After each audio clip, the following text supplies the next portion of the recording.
अस्सलामु अलैकुम वरहमतुल्लाहि वबरकातुहू। बिस्मिल्लाहि वस्सलातु वस्सलामु अला रसूलिल्लाह अम्मा बाद फ़अऊज़ु बिल्लाहि मिनश शैतानिर रजीम वक़ुर रब्बि अदखिलनी मुदखल सिद्क़िन वअखरिजनी मुखरज सिद्क़िन वजअल ली मिन लदुनका सुल्तानन नसीरा। जैसा कि आखिरी लेक्चर हमारा फ़ज़ाइल मक्का पे था, आज का हमारा लेक्चर फ़ज़ाइल मदीना पर है। मदीना मुनव्वरा के क्या फ़ज़ाइल है। नबी अकरम सल्लल्लाहु अलैहि वसल्लम जब मदीना में मक्का में थे तो उस वक़्त आप सल्लल्लाहु अलैहि वसल्लम जब हिजरत का हुक्म दिया गया तो उस वक़्त आप सल्लल्लाहु अलैहि वसल्लम ने ये दुआ मांगी, वक़ुर रब्बि अदखिलनी मुदखल सिद्क़िन वअखरिजनी मुखरज सिद्क़, कि या अल्लाह तुम जहाँ से मुझे जहाँ भी दाखिल कर तो अच्छे तरीके से दाखिल कर, अच्छी तरह मुझे ले जा, जहाँ से मुझे निकाल तो अच्छी तरह निकाल, और हमें गलबा अता कर अपनी तरफ से। ये आप सल्लल्लाहु अलैहि वसल्लम दुआ किया करते थे। तो उस वक़्त ये आयत नाजिल हुई तो इसके जवाब में अल्लाह ताला ने फरमाया अलम तकुन अर्दुल्लाहि वासिया, कि हमने ज़मीन को वसी नहीं बना दिया हुआ, कुशादा नहीं बना दिया हुआ, क्योंकि आप सल्लल्लाहु अलैहि वसल्लम की मोहब्बत थी मक्का के साथ। क्योंकि आप जिस शहर में रह रहे हो, जिस मोहल्ले में रह रहे हो, आपकी मोहब्बत उसी से होती है, उसको छोड़ने का दिल नहीं करता। तो इस वक्त अल्लाह ने फरमाया क्या ज़मीन मैंने वसी नहीं बना दी, कुशादा नहीं बना दी, आप हिजरत करें, फतुहाजिरू फीहा, लिहाजा आप हिजरत करें मदीना की तरफ। अब सबसे पहला पॉइंट हम लिखेंगे कि मदीना के मुतालिक कि ये मदीना ऐसा शहर है जो दुआए नबवी सल्लल्लाहु अलैहि वसल्लम से मामूर सरजमीन है। यानी आप सल्लल्लाहु अलैहि वसल्लम ने इसके लिए दुआ की है, जिस तरह हजरत इब्राहीम अलैहिस्सलातु वस्सलाम ने मक्का के लिए दुआएं की थी, आप सल्लल्लाहु अलैहि वसल्लम ने मदीना के लिए दुआएं की हैं।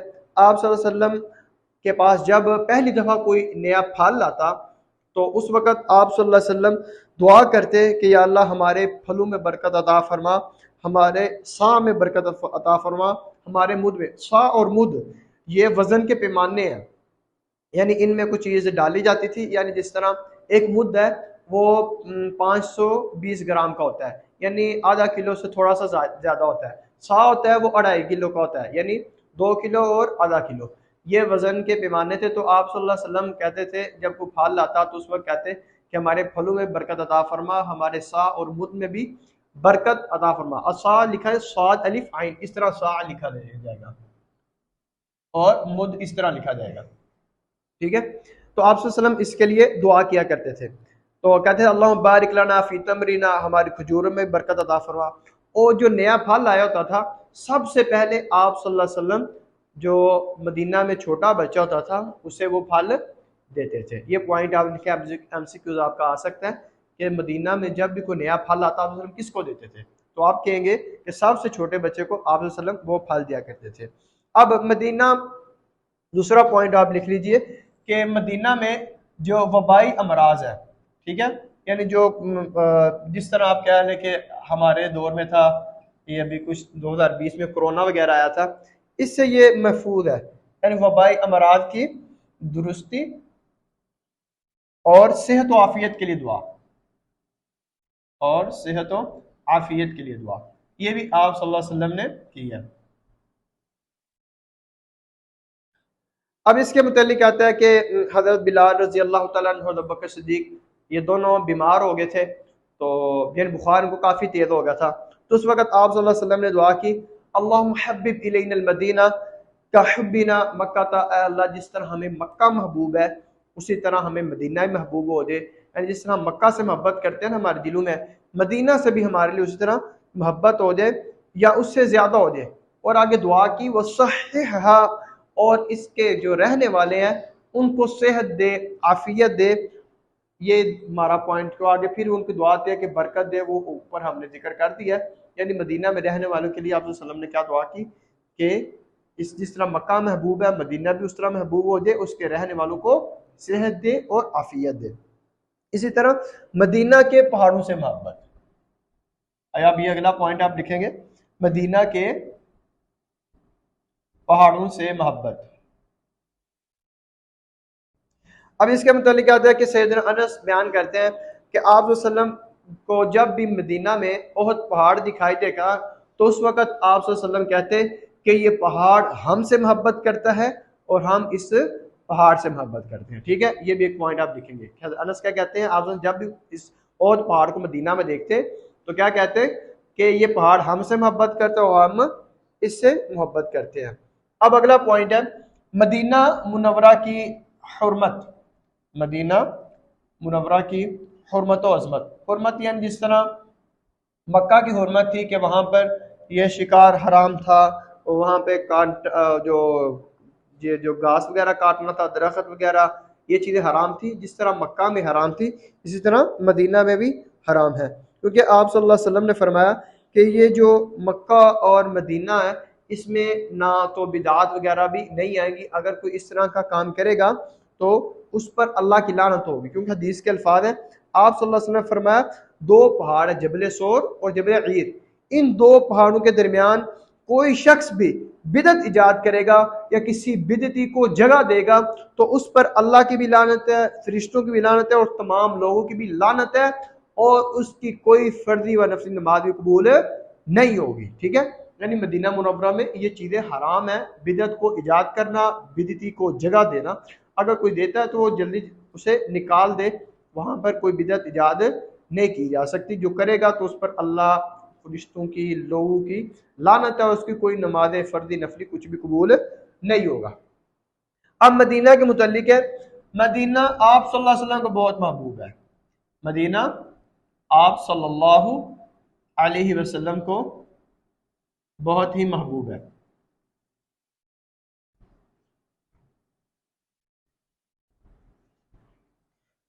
आप सल्लल्लाहु अलैहि वसल्लम इसके मुतालिक हज़रत अनस रज़ी अल्लाह तआला अन्हु वो बयान करते हैं कि आप सल्लल्लाहु अलैहि वसल्लम जब भी किसी सफ़र से वापस आते तो आप सल्लल्लाहु अलैहि वसल्लम मदीना के दरो दीवार को देखते ना कि उसकी दीवारें नज़र आने लग गई, शहर नज़र आने लग गया, तो आप सल्लल्लाहु अलैहि वसल्लम अगर ऊँटनी पर होते तो ऊँटनी को तेज़ कर देते। ऊँटनी पर होते तो ऊँटनी को, अगर और किसी सवारी पे होते तो आप सल्लल्लाहु अलैहि वसल्लम उसको भी तेज़ कर देते। ये सब किस लिए करते थे?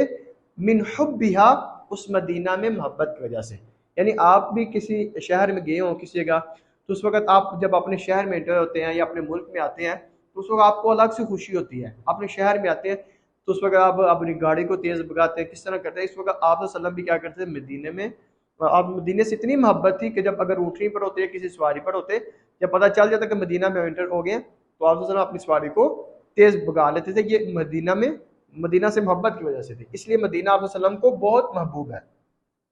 अब अगला पॉइंट लिखेंगे कि मदीना की मोहब्बत की वजह से, मदीना की मोहब्बत की वजह से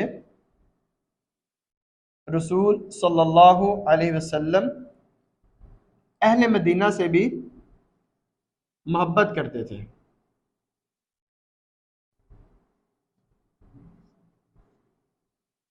अब देखिए इसके मुतालिक आता है कि नबी अकरम मदीना में अंसार थे ना, जो मक्का से है वो मुहाजिर थे, और जो मदीना में रहने वाले वो क्या थे, अंसार।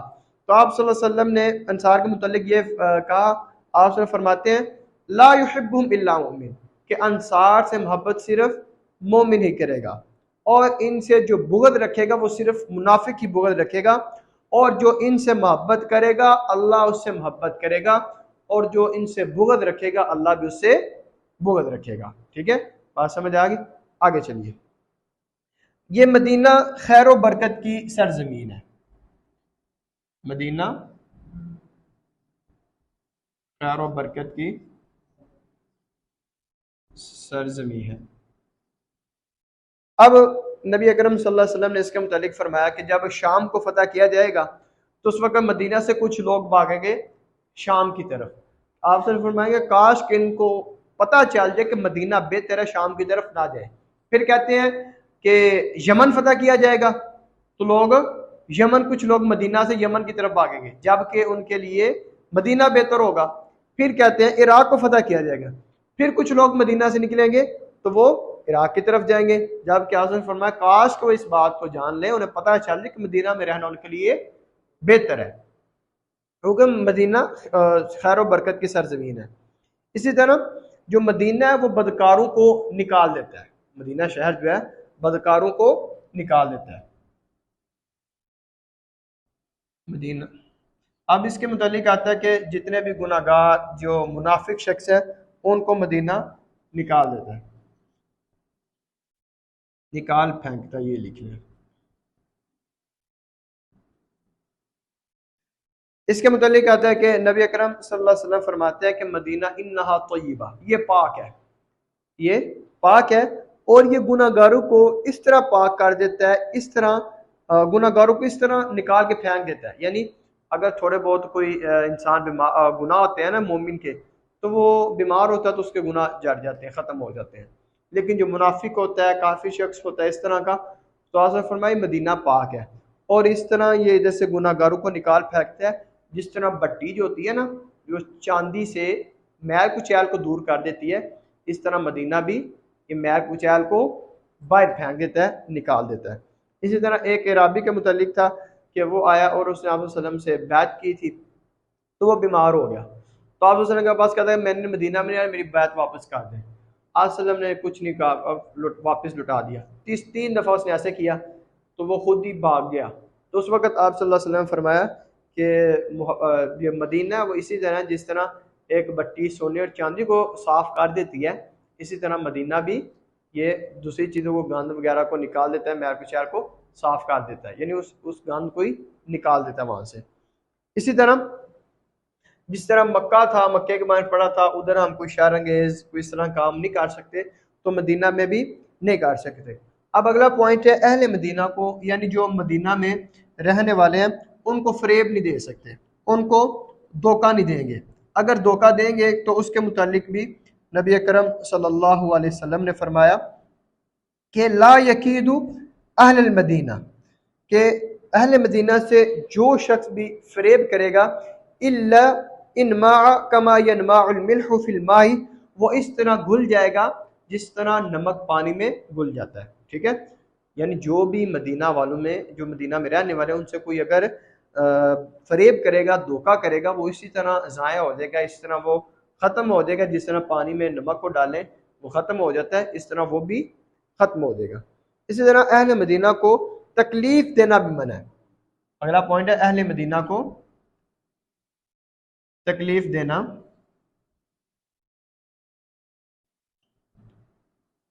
मना है।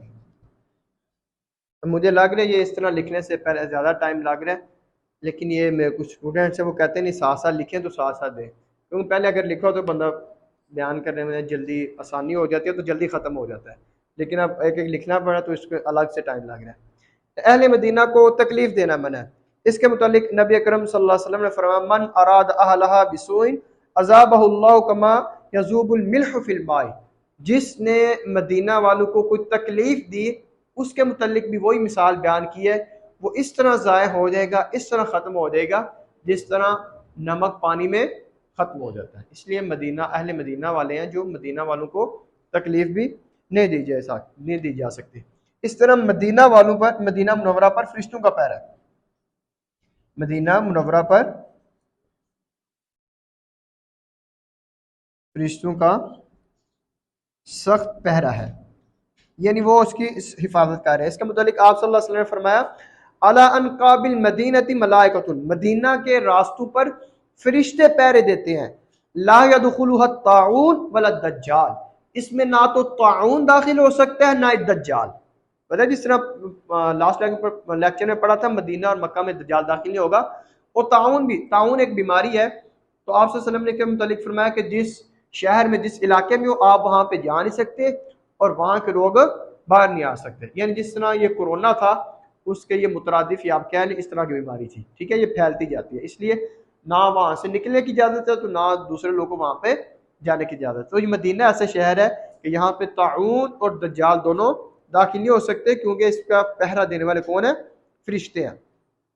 और जो मदीना वाले हैं वो आप सल्लम की शफात के मुस्तहिक भी हैं, यानी शफात मुस्तफ़ा सल्लल्लाहु अलैहि व आलिहि वसल्लम के मुस्तहकीन, ये भी मदीना वाले हैं। इसके मुतालिक कहते हैं कि यूहनस मौला ज़ुबैर फरमाते हैं कि मैं फितना के दौर में अब्दुल्ला बिन उमर के पास से बैठा हुआ था, उनकी आज़ाद करदा बांदी थी, ये लोंडी जिसे कहा जाता है। तो वो आई और आकर इस्लाम क्यों कहने लगी, अब्दुर्रहमान हम पर सख्ती के ज़माने और मुआशी हालात की तंगी है, जिसकी वजह से मैंने यहाँ से निकलने का इरादा किया। तो अब्दुल्ला बिन उमर कहते हैं कि तुमने ये तंगी और हालात की वजह से तुम यहाँ से क्यों जा रही हो? बल्कि तुम यहीं पर बैठी रहो। मैंने अल्लाह के रसूल सल्लल्लाहु अलैहि वसल्लम को यह फरमाते हुए सुना था, जो आदमी मदीना की तकलीफ़ों और इसकी सख्तियों पर सब्र करेगा, क़यामत वाले दिन मैं उसकी सिफारिश करूँगा। इसलिए जो मदीना में रहने वाले हैं, अगर उनको तकलीफ़ पहुँचती है, मुसीबत पहुँचती है, उस पर अगर वो सब्र करते हैं तो कल क़यामत के रोज़ आप सल्लम उनकी तरफ से सिफारिश भी करेंगे। इसी तरह मदीना में मौत की फजीलत क्या है, यानी अगर कोई इंसान हज उम्रे के लिए गया या वैसे ही उधर कोई रहता है, वहाँ पे उसकी वफ़ात हो जाती है, डेथ हो जाती है, तो उसके मुतालिक आप सल्लल्लाहु अलैहि वसल्लम ने क्या उसकी फजीलत बताई है। मदीना में मौत की फजीलत, ये हमारा पॉइंट होगा। इसके मुतालिक आप सल्लल्लाहु अलैहि वसल्लम ने फरमाया, मन इस्तताअ यमूत बिल मदीना, जिससे हो सके कि मदीना में मरे, जिससे हो सके तो वो मरे तो मदीना में मरे, क्योंकि मैं मरने की क्योंकि जो यहाँ मरेगा उसकी शिफात मैं करूँगा। आप सल्लल्लाहु अलैहि वसल्लम फरमाया जिससे हो सके वो मदीना में ही मरे, क्योंकि जो भी यहाँ पे फौत होने वाला है, मरने वाला, उसकी सिफारिश मैं करूँगा। ये भी फजीलत है कि मदीना में जिसकी वफात होगी उसकी सिफारिश भी आप सल्लल्लाहु अलैहि वसल्लम करेंगे। इसी तरह एक अगला एक पॉइंट हो रहा है जो पिछले लेक्चर में लिखा था, मैं लिखूंगा नहीं, वैसे बता देता हूँ कि आप सल्लल्लाहु अलैहि वसल्लम ने फरमाया था कि क़यामत के करीब, यानी इस्लाम गरीब था तो क़यामत करीब फिर गरीब हो जाएगा और ईमान लौट कर मदीना मक्का दोनों में वापस आ जाएगा, यानी पूरी दुनिया से ईमान ख़त्म हो जाएगा और सारा ईमान जो होगा बचा खचा वो कहाँ पे आ जाएगा, मदीना और मक्का में आ जाएगा। कहते हैं इस तरह आ जाएगा जिस तरह एक सांप अपनी बिल की तरफ इकट्ठा होकर चला जाता है, इस तरह ईमान भी इस तरह वापस आ जाएगा।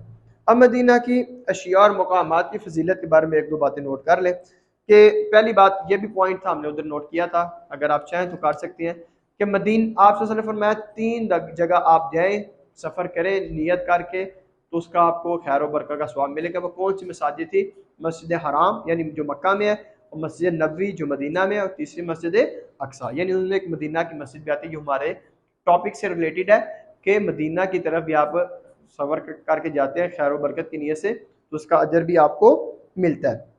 इसी तरह एक पॉइंट रहता था मस्जिद नबवी में नमाज की फजीलत, मस्जिद नबवी में एक नमाज की फजीलत। अच्छा, अब मुझे पहले ये बताइए कि मक्का में हमने लास्ट टाइम पढ़ा था, वहाँ एक नमाज की फजीलत कितनी है? हाँ, 1 लाख से बेहतर है कि मतलब वहाँ पे एक वैसे आम लाख नमाजें हो तो मक्का में एक नमाज पढ़ी थी तो 1 लाख नमाज का सवाब हो। मदीना में पढ़ीजिए तो आप सल्लल्लाहु अलैहि वसल्लम ने फरमाया कि मेरी मस्जिद में नमाज जो है, जो एक नमाज पढ़ते है उसे 1000 नमाज का सवाब मिलता है। यानी ये मदीना की भी फजीलत, अगर आप मस्जिद में एक नमाज पढ़ते हैं तो आपको 1000 नमाजों का सवाब मिलेगा। अब मदीना में एक मस्जिद है, मस्जिद कुबा। मदीना में एक मस्जिद है, मस्जिद कुबा, क्योंकि हम मदीना की फजीलत की बात कर रहे हैं ना, तो मदीना में ये भी मस्जिद आती है, मस्जिद कुबा की फजीलत। इसके मुतालिक आप सल्लल्लाहु अलैहि वसल्लम ने क्या इरशाद फरमाया? आप सल्लल्लाहु अलैहि वसल्लम ने फरमाया जिस शख्स ने अपने घर में वुजू किया और फिर मस्जिद कुबा में आकर नमाज अदा की तो उसे 1 उम्रे का सवाब मिलेगा। ये इंशाल्लाह आपके एमसीक्यूज़ भी आएगा। मस्जिद कुबा की फजीलत क्या है कि जो शख्स अपने घर से वुजू करे, यानी वहाँ पे जहाँ पे वो होटल वगैरह पे रह रहा है या कुछ उसने हॉस्टल वगैरह लिए, वहाँ से वुजू करके जाए मस्जिद कुबा में जाकर नमाज पढ़े तो उसे 1 उम्रे का स्वाब मिलेगा। यानी ये भी मदीना में, इसलिए इसको भी जिक्र किया। इसी तरह मदीना में जन्नती ज़मीन भी है, मदीना में जन्नत का टुकड़ा भी है, जन्नत की ज़मीन भी है। वो कौन सी है? ये पॉइंट लिख लें। मदीना में जन्नती ज़मीन, आप सल्लल्लाहु अलैहि वसल्लम ने इसके मतलब फरमाया मा बैन बैती व मिंबरी रौदतुम मिन रियाजिल जन्नह। आप फरमाया मेरे घर और मेरे मिंबर के दरमियान वाला जो जमीन का टुकड़ा है ना, वो जन्नत के बागों में से एक बाग है। मेरे घर और जो मिंबर तक जो फासला है ना, जो टुकड़ा बनता है, जो हिस्सा बनता है जमीन का, वो जन्नत के बागों में से एक बाग। तो आप ये देखिए बाग भी किस शहर में है? मदीना में। ये मदीना के फजाइल में आता है। अब मदीना के खजूरों की अजमत, आखिरी पॉइंट, आपकी जान छूट जाएगी इंशाल्लाह। हाँ, आप भी बोले इंशाल्लाह, आपको फंसे हुए हैं आप तो। मदीना के खजूरों की अजमत, इसके मुतालिक क्या आप सल्लल्लाहु अलैहि वसल्लम ने फरमाया मन अकल सबा तमरातिन मिम्मा बैन लाबतैहा। आप सल्लल्लाहु अलैहि वसल्लम ने फरमाया जो सुबह के वक़्त मदीना मुनव्वरा में 2 स्याह पत्थरों के दरमियान वाले जो मैदान है ना, यानी दो पहाड़ है, पत्थर है, तो उनके दरमियान में जो खजूरें लगी हुई है ना, उनमें से कोई 7 अदद खजूरें खा लेगा तो शाम तक उसे कोई भी जहर नुकसान नहीं पहुंचा सकता। मदीना खजूर की क्या फजीलत है कि आप दो पत्थर है, ठीक है, स्याह पत्थर है, और उसके दरमियान मैदान है, तो वहाँ पे जो खजूरें लगी हैं, अगर कोई 7 अदद सुबह के वक्त खजूरें खा ले तो शाम तक उसे कोई जहर वाली चीज़ नुकसान नहीं पहुँचा सकती। अब किसकी ये फजीलत है? मदीना की खजूरों की। इसलिए मदीना के फ़ज़ाइल से आज के लिए इतने काफ़ी है। बाकी इंशाल्लाह हम एक लेक्चर हमारा रहता था कि जिस तरह हमने माँ की फजीलत पे पढ़ा था, बाप की फजीलत पे पढ़ा था, तो एक रहता था कि ये तो बच्चों के जो ज़िम्मे हुकूक थे ना, माँ के लिए क्या करना है, बाप के लिए क्या करना है, तो अब था कि माँ बाप ने बच्चों के लिए क्या करना है, उसके मुतालिक एक लेक्चर है, तो इंशाल्लाह कल हम उसी पे बात करेंगे। अस्सलाम वालेकुम।